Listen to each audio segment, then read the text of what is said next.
Hej hej alle sammen og velkommen tilbage til netkurset.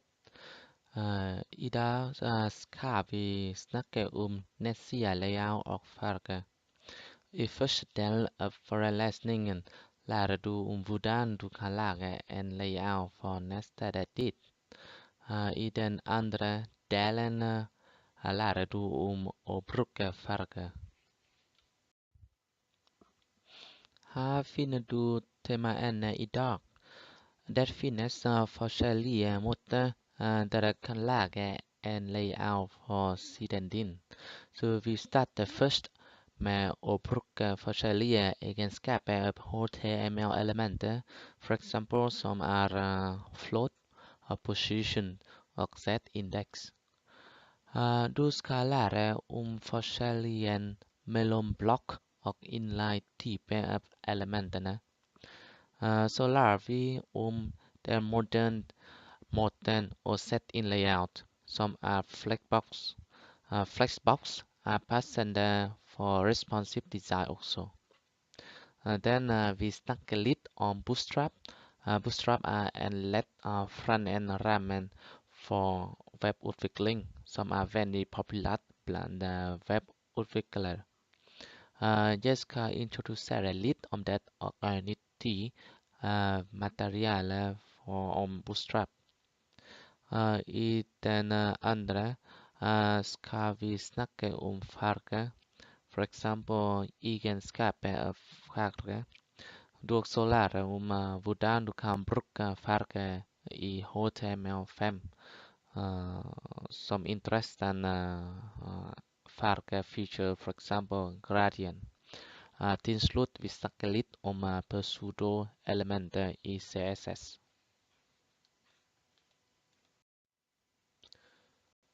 Bruke layout betyr å sette HTML-elementer i en beholder og kontrollere hvor de plassert i forhold til standard positionen i vanlig layout flow.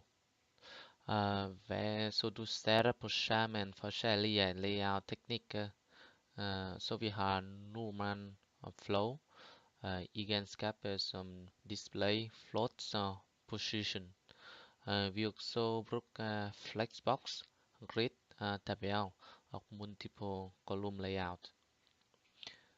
Hver teknikk har sine fordeler og ulemper, og ingen teknikk konstruert for å bli brukt isolert.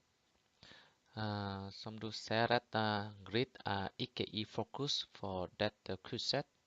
Det anbefales ikke også å bruke tabellen for webside-layout lenger. Så vi snakker bare om display, float, position og flexbox i forelesningen. Normal flow den standardmåten nettleseren legger HTML-sider inn når du ikke gjør noe for å kontrollere sidelayout. La oss se på et raskt HTML-eksempel. Så du ser på skjermen. Vanligvis vil nettleseren vise denne koden i venstre rute som hvis i høyre rute. HTML-elementer vises i samme rekkefølge som det vises i kundekoden. Den viktigste metoden for å oppnå sidelayout i CSS å sette forskjellige verdier for display-egenskapen. Hvert HTML-element har en standardverdi av display, avhengig av hvilken type element den er. Denne egenskapen tillater oss å endre standardmåten noen vises på i nettleseren. For eksempel A-element inline-type som standard, men vi kan endre dem til en block-type. Der vises et tag-element som en avsnitt. Li-elementet, eller list-item, display block som standard, men vi kan endre den til inline-verdi, så alle list items visits i samma linje. Du kan se på skjermen tabellen har vennlige display i egenskapen. Og vi snakker litt om forskjellen mellom inline og blokkvennlige i neste slide. Vi snakker om forskjellen mellom span og type-elementer for å illustrere for inline og blokktype. Så span konfigurerer en spesielt formattet område som vises på linje med andre elementer, f.eks. i et avsnitt. Så forskjellen er at span går inn i et finere nivå, så vi kan bruke span for å formatere en enkel karakter hvis nødvendig. Det er ingen ny linje etter span-taggen. Men med div vi skal ha ny linje etter div-taggen. Altså div vi bruker for å formatere en lagre område. Vi har andre eksempler for å demonstrere for span-elementer. Så først lager vi en CSS-fil igjen. Vi kan utvikle eller skrive en CSS først, eller vi kan også skrive HTML-filer først. Det er greit for både tilfeller. Så her har vi et class nevnt filmnavn som formaterer noen font properties. Og her vi har andre HTML-fil som vi bruker filmnavn for ACMI web design text. Den teksten ligger innen noen teksten. Så med hjelp av span tag vi kan se på skjermen. Så ACMI web design er larger også i forskjellige font-style.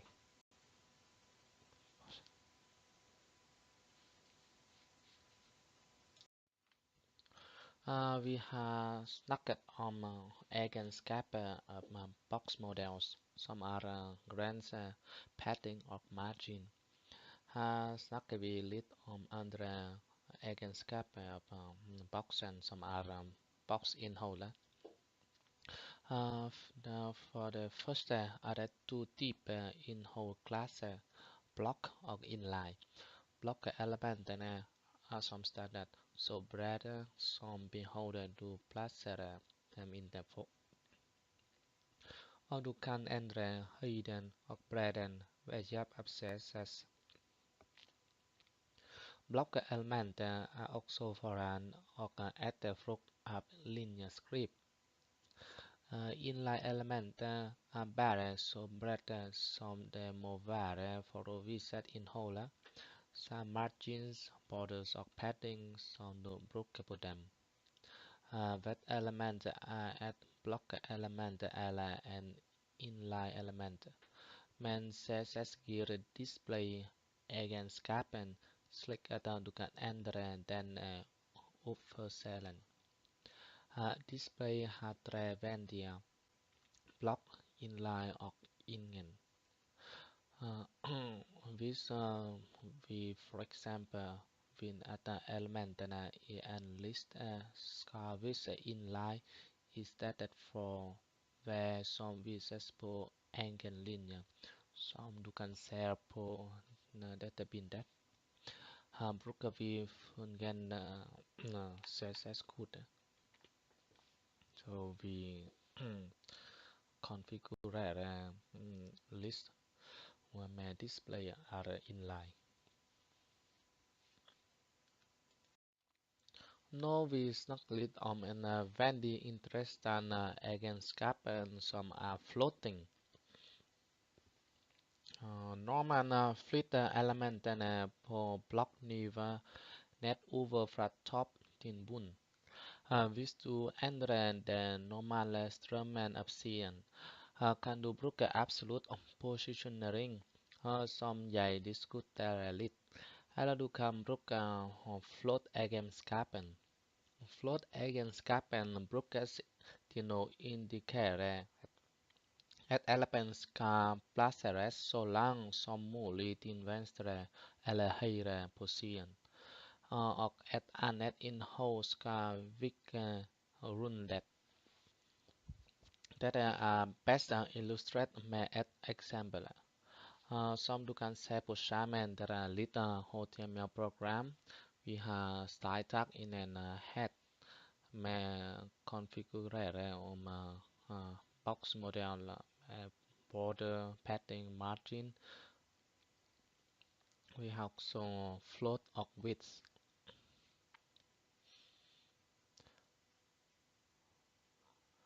Så som du kan se, løper det tre boksene rett ned på siden. Jeg har lagt en grense til den første boksen med det. Har en kindekoden til side, med tillegg av noen andre egenskaper som viser hvordan float fungerer. Som du kan se fra CSS-kode, har jeg satt float-egenskapen til elementer med klasse navnet right til høyre. Jeg har også lagt til noen padding, margin og border for den klassen for kosmetisk formål, og setter bredden for den klasse til 33%, slik at den ikke er like bred som nettleservinduet. Vi har også satt andre teksten på siden i klasse bottom, og jeg har lagt til den clear bot-egenskapene til den. De flyttes over til høyre side av siden, og det første avsnittet vises ved siden av det. Så float right egenskap indikerer at resten av sidens innhold skal flytte rundt den. Den bunnsavsnittet flytter ikke rundt dypt, fordi jeg har brukt det clear bot-egenskapene til det, som avbryter en float som er satt. Verdier for float er lett å huske, som er venstre, høyre og ingen. Verdier for clear er også lett å huske, non, venstre, høyre og begge. Så hvis vi bruker ikke float right, vi skal ha utgangen som i annet bilde.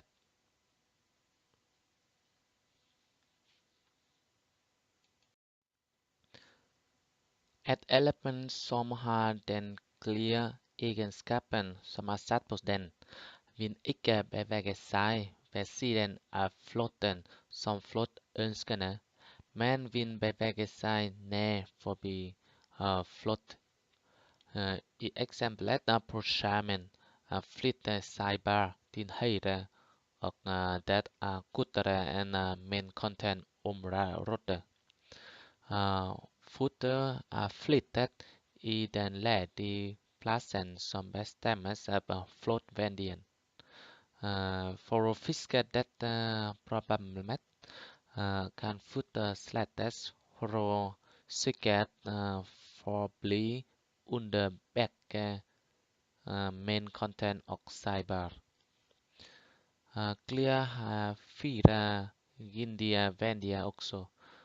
Both er mest brukt som fjerner float som kommer fra begge retninger. Left og right kan brukes til å bare fjerne float fra ett retning. Non er standard, som vanligvis er unødvendig, med mindre du finner en klar verdi fra en kasket. Layout kan være komplisert Når du tenker på å kombinere flott og clear og position egenskaper. Nå snakker vi om position-egenskapen. Denne egenskapen angir typen positioning-metode som brukes for et element. Verdier er statisk, relativ, fix eller absolutt. HTML-elementene er statisk som standard. Statisk posisjonerte elementer påvirkes ikke av topp, bunn, venstre eller høyre egenskapen. Elementene er alltid plassert i henhold til normal layout av siden. Det betyr at innleieelementet kommer fra venstre til høyre, innpakning til neste linje etter behov. Som du kan se på skjermen. Når stedet er ikke nok, strømmen er bindet og kommer til neste linje. Du studerer allerede at normal flow flytter HTML-elementer fra topp til bunn og lager en ny linje etter hvert avsnitt. Når dere posisjonerer noe med absolutt, vil det vises på den eksakte pixel du angir. Vi bruker dette attributt sammen med andre position-attributter, f.eks. topp, bunn, venstre og høyre. Den absolutte verdien vil ta elementet ut av den normal flow og plassere den i forhold til vinduet. Det kan også plasseres til nærmeste ikke-static element. La oss si at vi vil plassere et bilde på 50 pixel fra toppen og 100 pixel fra venstre. Så vi skal skrive CSS-kode som du ser på skjermen. Så image position til absolutt, og vi angir verdier til top og left. Så bildet her vil være position i nøyaktig gitt position i nettleseren-vinduet. Vi snakker om relativ position-egenskapen her. Forskjellig fra en absolutt position vil relativ verdien fortsatt sette en element i den normal flow, men kompenserer det deretter i henhold til topp, venstre, høyre, nærstede egenskapen. Sett verdier av topp, høyre, bunn og venstre egenskapene til et relativt posisjonert element vil føre til at den justeres vekk fra sin normal position. Andre oppgivende elementer påvirkes ikke, bare elementet endres i henhold til hvor det normalt ville oppstå. Vi ser kortlinjer på skjermen. Vi legger elementet 50 pixel til elementets top position og 100 pixel til venstre position. Vi også ser forskjellen mellom relativ position og absolute position i bildet. Så vi ser at i det første bildet avstanden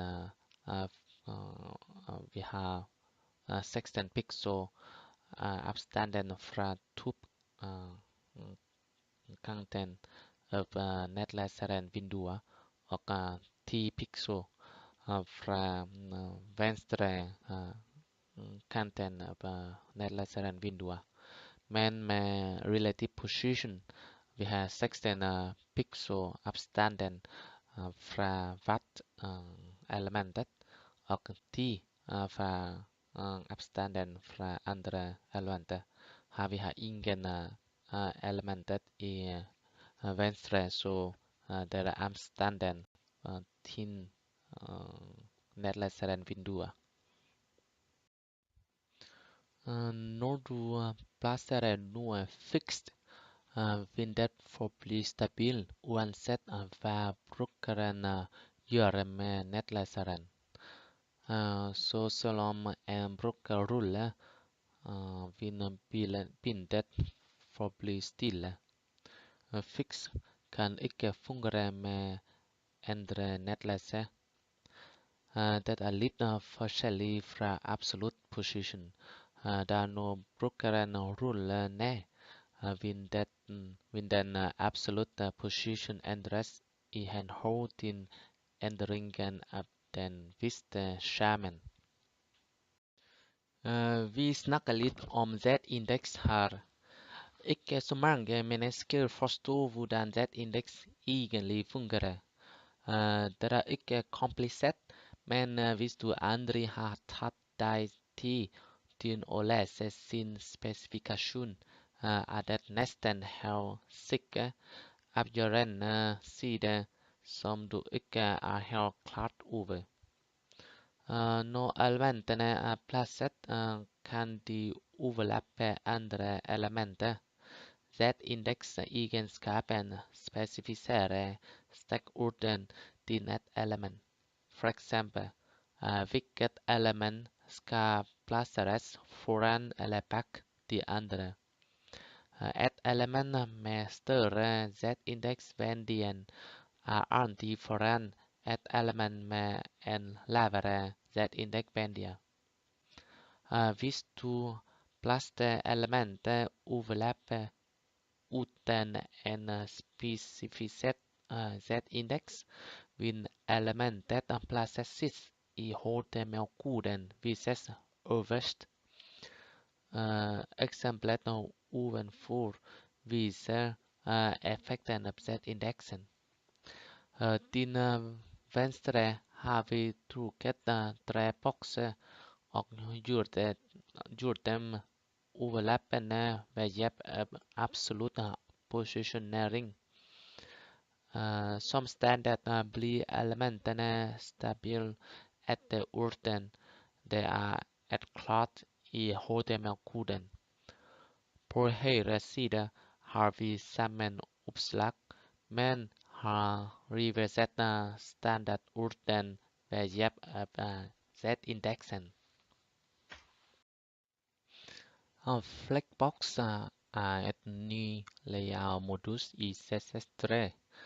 Flexbox betyr fleksibel boks, er et dimensjonal layout-metode for å legge ut elementer i rekke eller kolonner.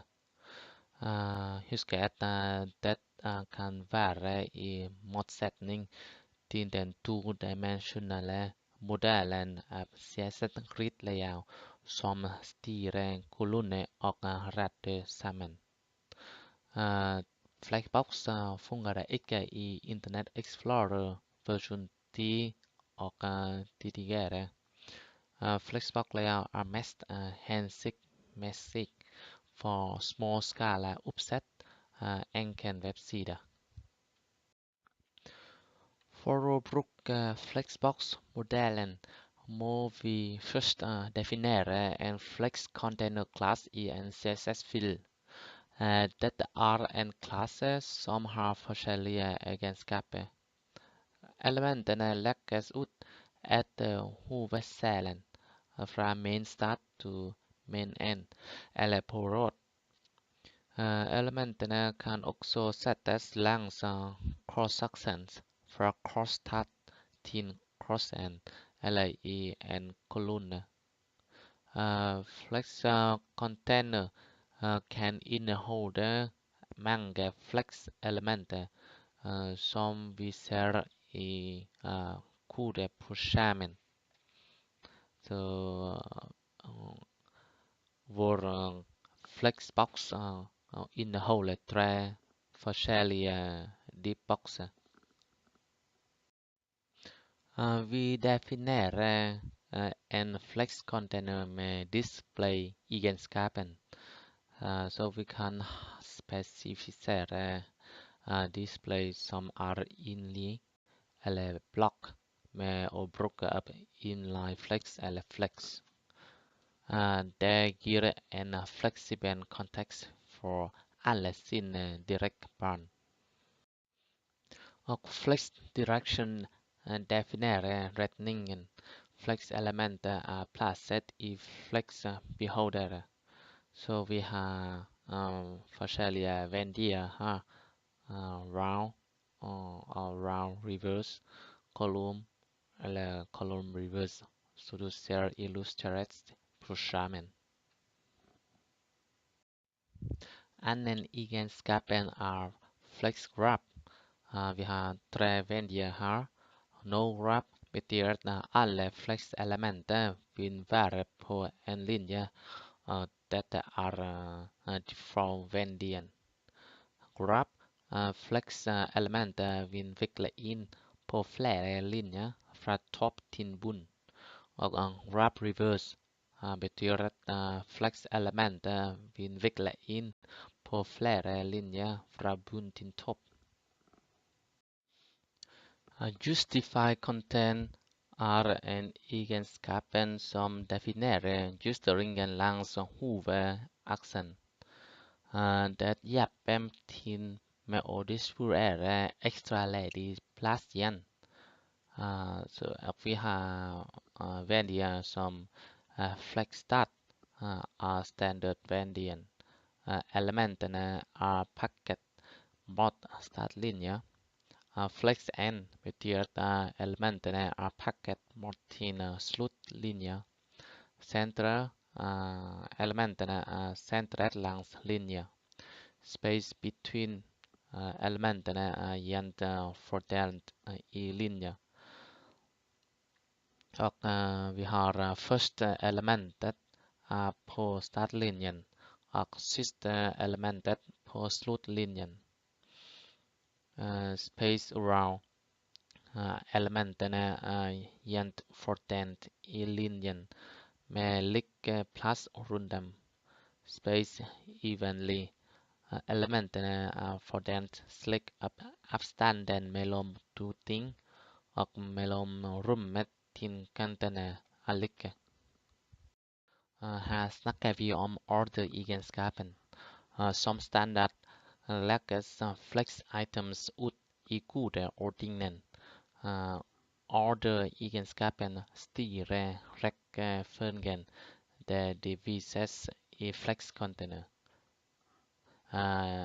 Standardvendien er null, men vi kan endre med order-egenskapen. Vi har også en egenskapen av flex-item. Vi snakker om flex-grow. Dette definerer muligheten for at et fleksibelt element vokser om nødvendig.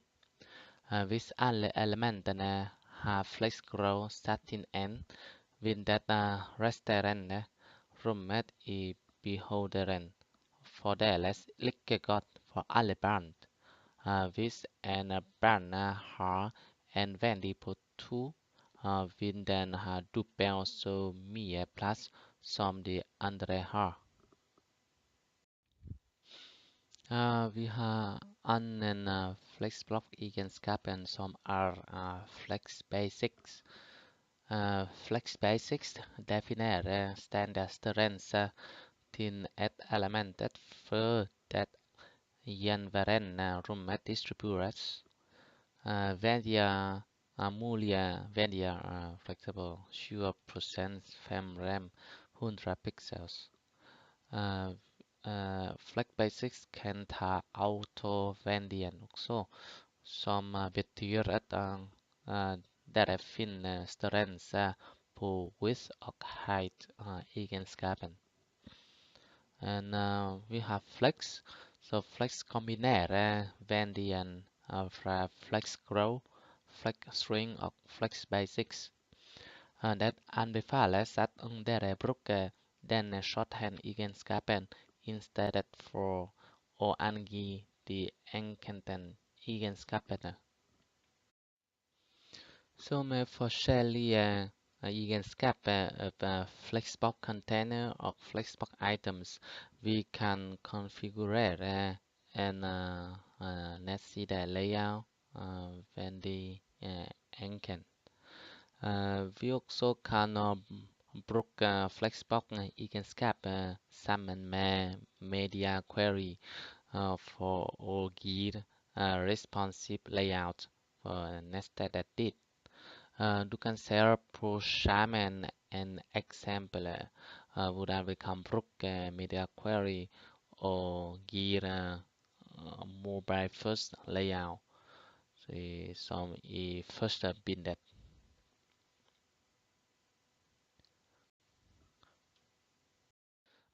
Du kan finne mange andre egenskaper på internett eller bruke i andre CSS og JavaScript-biblioteket. Så her vi bare snakker om grunnleggende egenskaper. Og du finner mer om Flexbox på w3schools eller fra csstricks.com, som du har comprehensive guide til Flexbox.